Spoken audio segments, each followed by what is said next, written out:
everybody today? Do you feel all right? Yeah.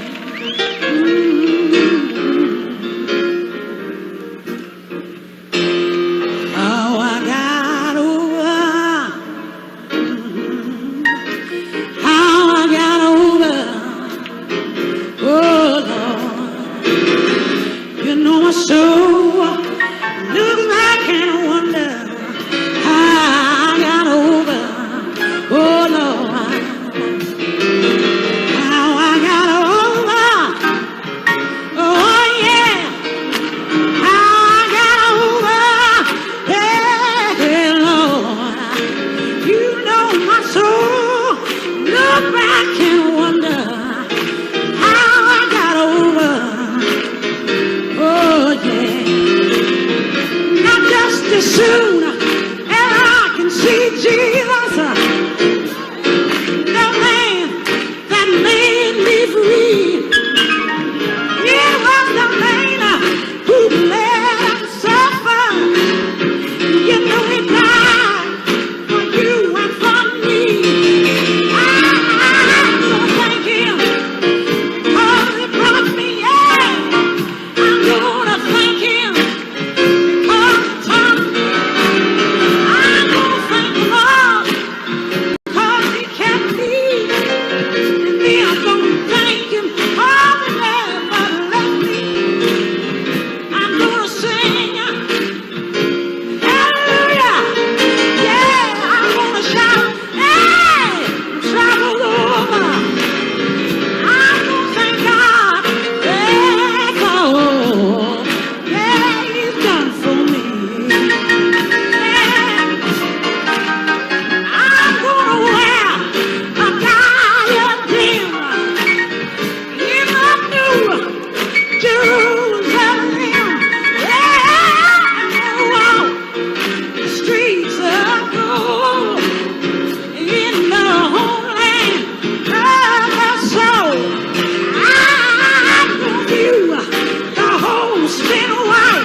There's only one. Miss Aretha Franklin.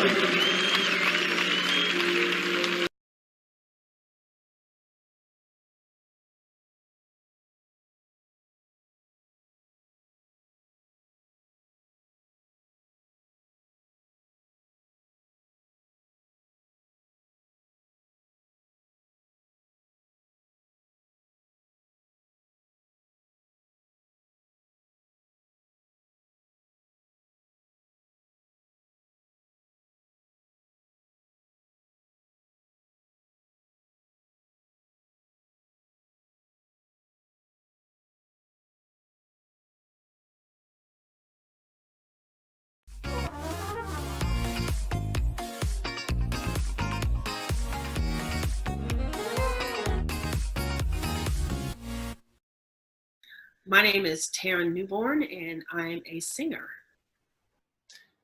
Singer. Well, the reason why you're joining us today because you have a really cool show coming up with Marietta Jazz and Jokes. Just tell us a little bit about it. Well, it's a fun show that happens outside the perimeter in Metro Atlanta, which is, kind of rare where we get to have live music. And I will sing 2 sets of music with my band. And in between sets, there is some clean comedy. All right. And kind of tell us the premise of what the show is all about for this upcoming show. This show is all about ladies of soul, the women in my major influential circle who made me feel something when they sang. And this show was planned just before Aretha Franklin passed. And so I thought it was fitting to feature Aretha Franklin, not solely because I am not Aretha Franklin and I don't pretend to be, but I can't deny that she's one of the people who shaped why I do what I do. Yeah, Aretha had a huge influence on a lot of vocalists. What do you think made her so special? We know she had a lot of soul, but there's a lot of artists that claim to have soul. What is that thing that really make her unique, you think? She was an innovator. I have to say that she had the most unique and most powerful voice of anyone in our generation. And one of the things that made her so unique is because she was, based out of church, and you could just feel whatever she sang. You really could. She had a jazz background, and from what I remember, when she went to, was it Clive Davis? Mm-hmm. When she went to Clive Davis, she was singing jazz standards and things like that. And he told her, he said, hey, you need to get back to your roots. You need to get back to your gospel roots and use what you have, because what you have is the most unique thing on the planet. Mm-hmm. Yeah, she definitely was, had a powerful voice and it was very unique. I wasn't aware till later on, this may sound crazy, that she played the piano as well. Now, is that something that you have incorporated in your musical talents? Nope, I can sing and play the shaker. That's about it. You said the shaker? Yeah, I can sing and shake on a shaker at the same time. That's about it. Now, outside of Aretha, who would you say would be one of the people kind of really put a stamp on your style, and you kind of like took some major pieces from to create your own? There were 4 people. I would say Sarah Vaughan, Ella Fitzgerald, and Carmen McRae, and Billie Holiday. Those are my 4 major influences from back in those days. Then I also have CeCe Winans, Helen Baylor, Whitney Houston, Anita Baker. So much of all of those ladies shaped what comes out of my face. Mm-hmm. Now, this may be kind of slightly going in off the track, the normal track, but I kind of like that topic of soul music. Now, today's music, it seems to have more pop vibe to it. There's nothing wrong with that. But do you think soul music's kind of has lost its way or kind of fallen out of flavor for a lot of artists? In mainstream, yes. But, if you go beyond mainstream, you'll find some soul for sure. You've got, Kindred, the Family Soul. You've got Lettucey. You've got Chrisette Michele, who are, major artists with amazing voices who, tap into the soul. And I think that, a lot of the singers today may not have grown up in church, where we all started. That's how we learned to sing on stage. Those were the first steps that we had, first places we were allowed to sing in public, and, growing up with gospel and all of that. But, I don't really know if I don't really know if today's mainstream music carries the same weight. Well, excuse me, I know today's mainstream music does not carry the same weight as the musicians from, the 20th century, I would have to say. Mm-hmm. Now, you mentioned about church being a place where you can, kind of tap into that soul that's in you as an artist. Is that one of the places that you kind of started off as well? And yeah, my parents are pastors. My mom was ordained before my dad, and I grew up in church. And quite honestly, I was not allowed to listen to secular music. My parents were those people who, they were major record collectors, and then they decided to join the church, and they got rid of all their records. And so consequentially, my whole family weren't allowed to listen to secular music until a little bit later. I would say I was a teenager when my parents, pretty much saw how important music was, and different styles and different genres. So, that was very much relaxed. The music we were allowed to listen to was relaxed as I got older. Wow. Now, what, growing up in the church, you would think a lot of people who decide to leave not leave, but kind of transition to different type of music would go to, I guess, more popular music. Now, what drew you to jazz? My older sister went away to college, and she brought back Ella Fitzgerald. And she brought back, Arturo Sandoval. She opened me up to all these different styles. And since then I was hooked, but I actually have a famous jazz artist in my family, Phineas, in quotation marks, finest Newborne, who is a famous pianist. I was born in Memphis, so, that's where our roots are. And so I grew up listening to him, and I didn't really know who he was or really that he was famous until I was much older, and I wish I had known him or not taken that for granted, but he passed away when I was 10. So I didn't really get that until I was older. Wow. So as a kid growing up and seeing his famous uncle and, being successful, having a successful music career, is that something you always wanted to do from the very beginning, or did you kind of fell into the music? From the very beginning. I wouldn't say I fell into it. I've always been a performer.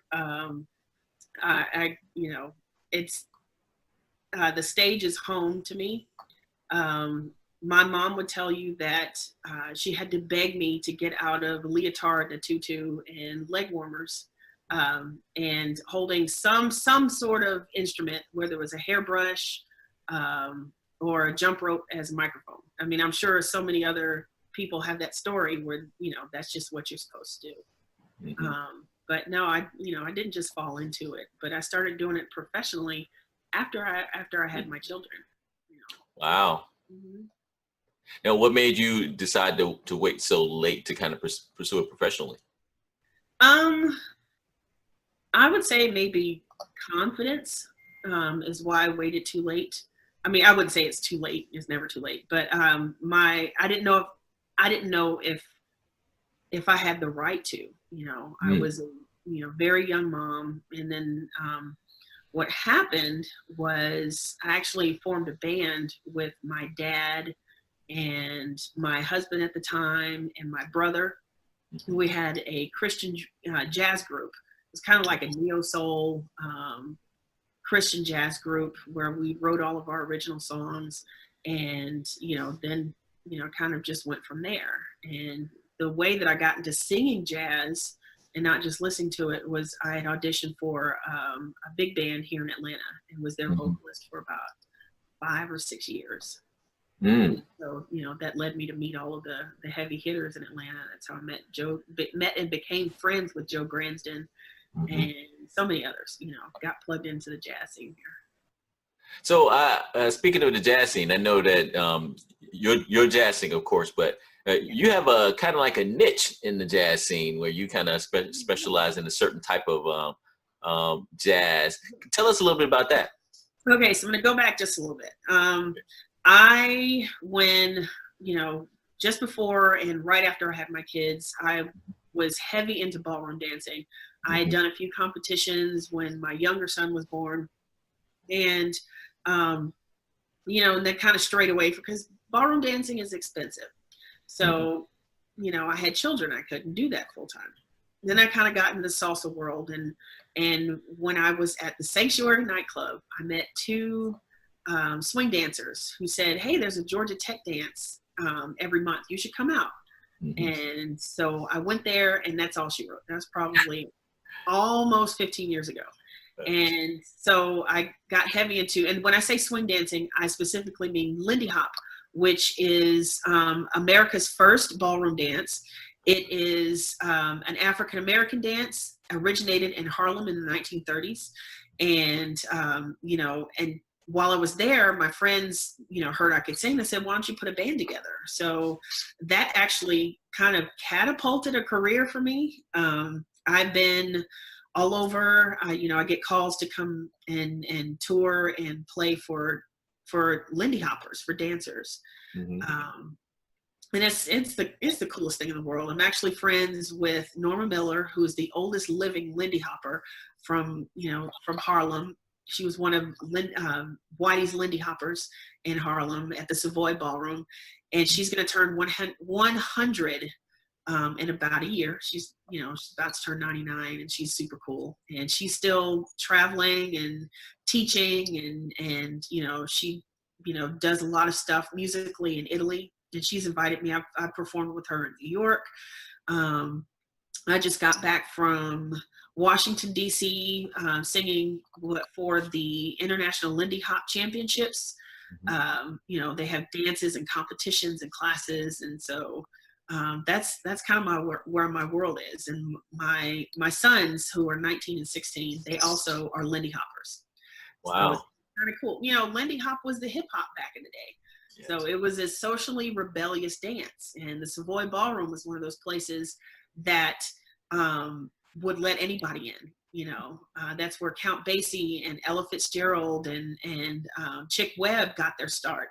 Actually, Norma tells a story about how Chick Webb yelled at her because she kept hitting his cymbal. She kept dancing with his cymbal. She tells stories about Billy Strayhorn and stuff like that, and so that's where I'm plugged in a whole lot of. And I love singing the old stuff, and it influences all the new stuff that I sing and all of that. And I actually do dance. I was going to ask that. So you're around there Lindy hopping, and yes. When I think Lindy hop, I'm thinking swinging the lady between your legs and the dress. I'm a social Lindy hopper, meaning I can get on the floor and dance with just about everybody. Which is, mainly, the stuff where you see people throwing someone up in the air and all over the floor. That's performance and competition stuff. Cool. That's awesome. So you're there as a lot of times as a performer, as a vocalist. Are you singing with a big orchestra band or something, or how does that work? I have a band called Taryn Newborne and the Real Deal, and that comprises of whoever's around at the time. Sometimes I'll travel, it's just me, and I'll make a band out of whoever.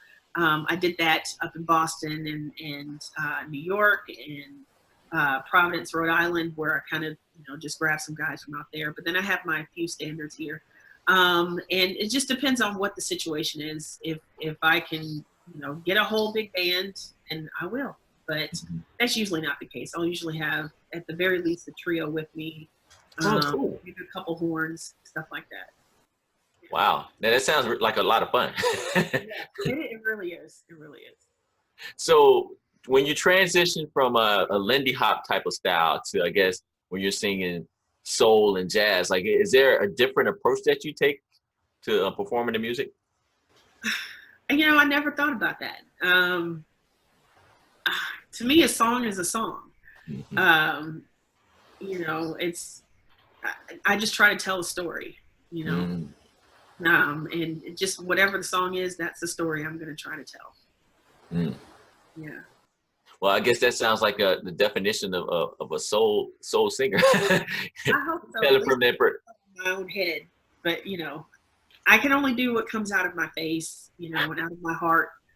So I just try to, be true to me.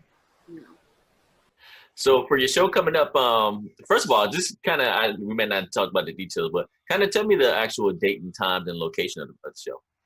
Okay. The show is at 164 Roswell Street in Marietta.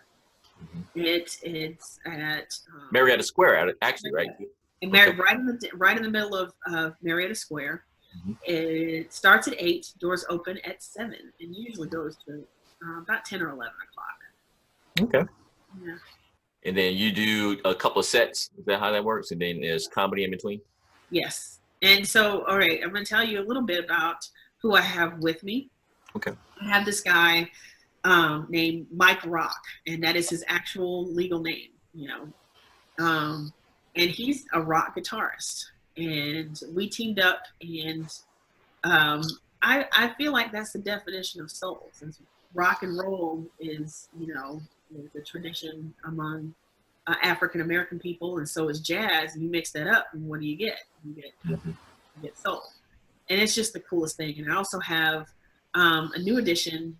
I wasn't planning on doing this, but I have a bass player named Kenneth Bentley, and he is just the coolest. These guys are fun, and they make it easy. They make my job easy. So you guys doing is a trio? Yeah, it's a trio. It's just me and guitar and bass. All right. Then you want to give us a little advance about who you're going to be featuring besides Aretha Franklin? I'm going to keep it a surprise. Yeah. So just know it'll be some artists that we all have heard of and know and love, huh? Yes. My aim is to make people say, oh, that's my song. I want to hear that just about every time I go up there and open my mouth. So, well, let me ask you, will you be doing all female or male, a mix between male and female, or? Yeah, mix between male and female.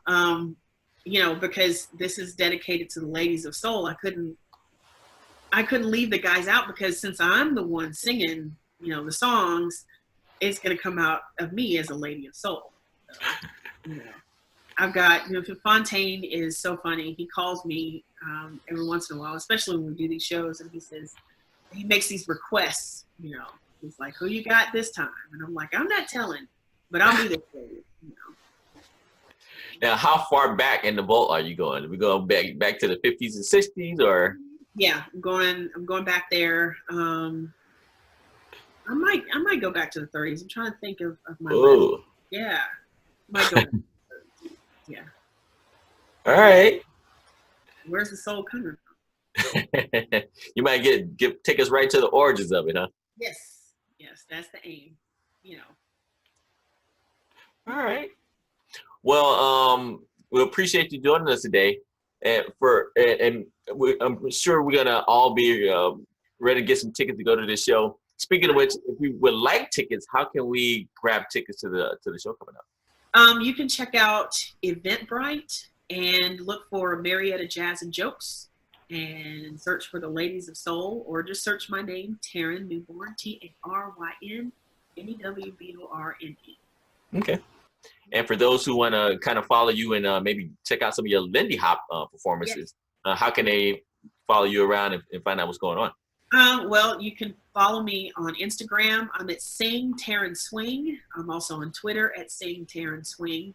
Or look for me on my Facebook music page, Taryn Newborne Music. Okay.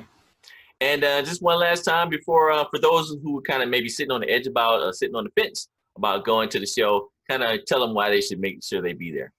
Oh, you need to be there because one of the other things I aim to do is to make you feel like you're in my living room, just vibe into music. And, because that's how my parents were, we used to be in a dark room in our living room with nothing but the lights, the little greenish blue lights from the hi-fi stereo. And that's the kind of feel I want to have, because that's how I felt, making the set list and practicing.